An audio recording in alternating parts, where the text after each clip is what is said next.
For the very first time, guys, I am checking out a guitar from Hartwood.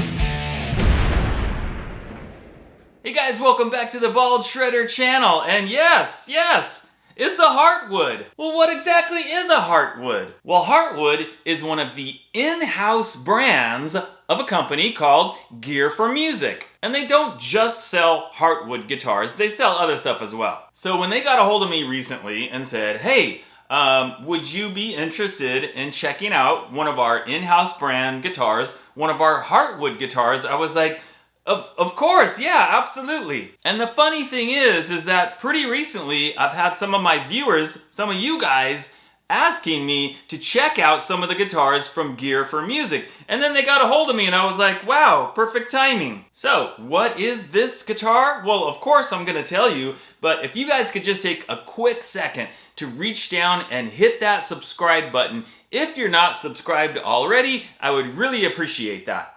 Thank you! Okay, so this particular model is called the Daytona II, and it's selling right now on the Gear for Music website for $323.50. And of course, I'm gonna have the link down in the video description so you can go there and check it out. And while I've got the green color, it's like a really dark green, like a sparkly green, like an emerald green, it does come in two other colors, gold and sunburst. And if you're sitting there going, dude, if this is called the Daytona II, does that mean that there's a Daytona 1? Yes there is. And maybe you figured it out, the Daytona 2 has 2 humbuckers and the Daytona 1 only has 1 humbucker. Now the first thing that I really want to talk about this guitar is the shape and the look of it and how it is like totally unique looking and really cool looking in my opinion. And let's face it guys, people are always complaining about these budget guitar companies, these new guitar companies, always coming out with guitars that are like, oh, it's another Strat, it's another Les Paul. Why don't they ever do anything new? Why don't they come up with an original design or a shape? Well, they have. And when I look at this guys, I mean it totally gives me like that retro vibe. I mean, it's almost like retro futuristic. And really, the first time that I looked at this and I saw the shape and the colors with the pickguard and everything, it made me think of that old cartoon, The Jetsons. You guys remember The Jetsons? And I just think like, if George Jetson was gonna be playing a guitar, it'd probably be the Daytona II from Hartwood. It just looks like it's right out of that show. And just look how cool the pickguard looks here, guys. I mean, it's just like a little sliver of a pickguard, right? Not covering the whole thing or the whole body, which is a good thing. And then we've got the same like white color on the control cavity, which is really cool. And you guys see this? See this? See where I'm running my fingers here? This is like routed out or beveled. I don't know how the correct way to describe it, but this middle section is higher up than the two sides. And they've done that on the top as well, right? The middle section is like a little bit higher and a little bit lower on the sides, which again, just gives it something like unique and really cool looking. Okay, so it looks cool, it looks unique, but how does it sound? How does it play? Well, let's check it out.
Okay, so you probably noticed by now, or you heard me mention, that it does have two humbuckers. They are two mini humbuckers, by the way, it's worth noting. And another really cool feature that I don't see on a lot of guitars is this little mini switch right here.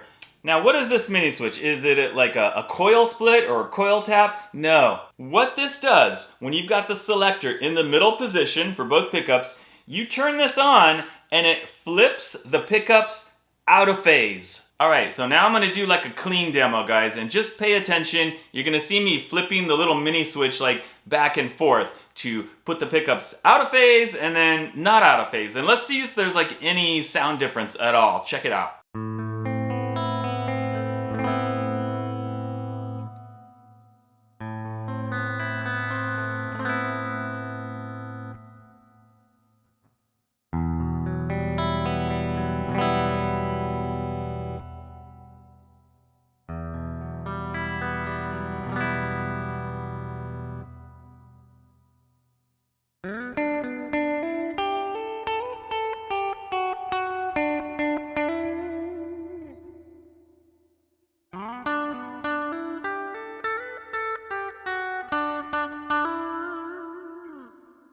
Alright, now speaking of the pickups, I did mention that they are mini humbuckers, so these are not really like strong, high output pickups, definitely not. The bridge pickup has an output of about 7.5K, while the neck pickup is about 7.8K. So guys, definitely, based on that, and based on the fact that these are mini humbuckers, this is maybe not the ideal setup for that really, really crunchy, heavy metal kind of sound. More like a classic rock or just straight up rock. And I mean, when you're looking at it, again, it's like the retro design. I think that's kind of what they had in mind. All right, what else do we have here, guys? Well, we've got a mahogany body, a maple neck, and an ebony fretboard with 22 medium frets and a 14-inch radius. Now you can see here, guys, it is a set neck design.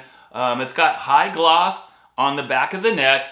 The neck is definitely not like a thin neck. It's a little bit chunkier, not real chunky, but a little bit chunkier than a thin neck. Just a little bit more to like kind of grab onto. And I think when I was doing the playing demo, especially the first part, not the clean part, just having that kind of a bigger neck and then the lower output pickups, it just makes me want to kind of dig in more and play something different, which really, when you think about it, is a cool thing, so you're not just playing the same thing like over and over all the time. And then as far as the rest of it, guys, we've got a tune-o-matic bridge with the strings going through the body, 2 volumes and 2 tones. Now, it's not a very big guitar, right? And it's mahogany, so you probably wouldn't expect it to weigh a whole lot, and it doesn't. It weighs right about 6 pounds. So what's the bottom line on this guitar? Do I think it's a cool guitar?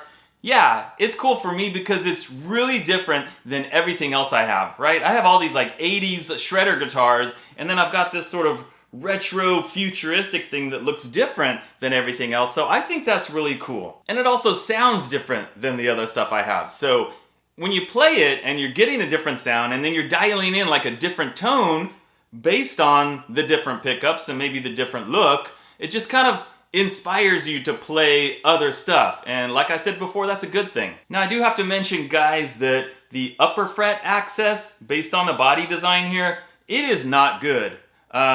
It's only a 22 fret neck, but you can see like basically I'm stopping right here, and to get to that 22nd fret, it's just like, it's not comfortable. It's not really designed for good upper fret access. However, they do have another model called the Charger. And what's interesting about the Charger, guys, it has this same exact body. Same exact, except, you ready for this?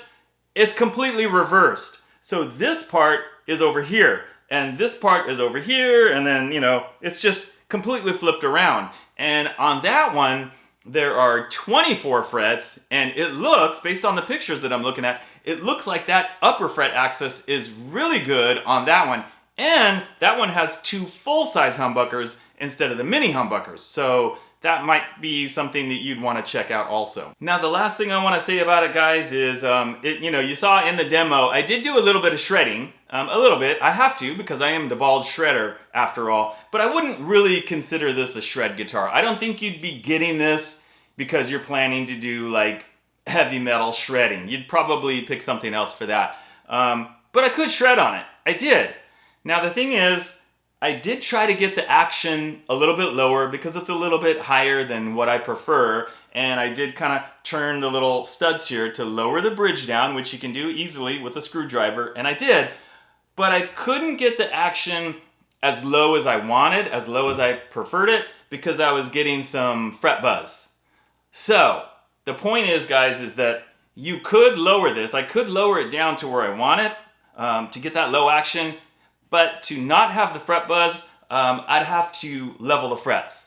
So that's just something to keep in mind, guys, that, you know, it's a budget guitar, and a lot of times the frets aren't 100% perfect. The fretwork is pretty good, but to get that really low action, at least on this particular one, I would probably need to do some fret leveling. All right, guys, so that about does it for the Hartwood Deytona II from Gear for Music. I'd really like to hear from you guys if you have any experience with this guitar or any of the other Hartwood guitars, or maybe just Gear for Music in general and what your experiences have been. And also, what do you think of this model? What do you think? Like the look of it and the specs and the pickups and everything. Is this something that like maybe you'd be interested in? Be sure to let me know down in the comments. All right, guys, thanks for watching, and I'll see you next time.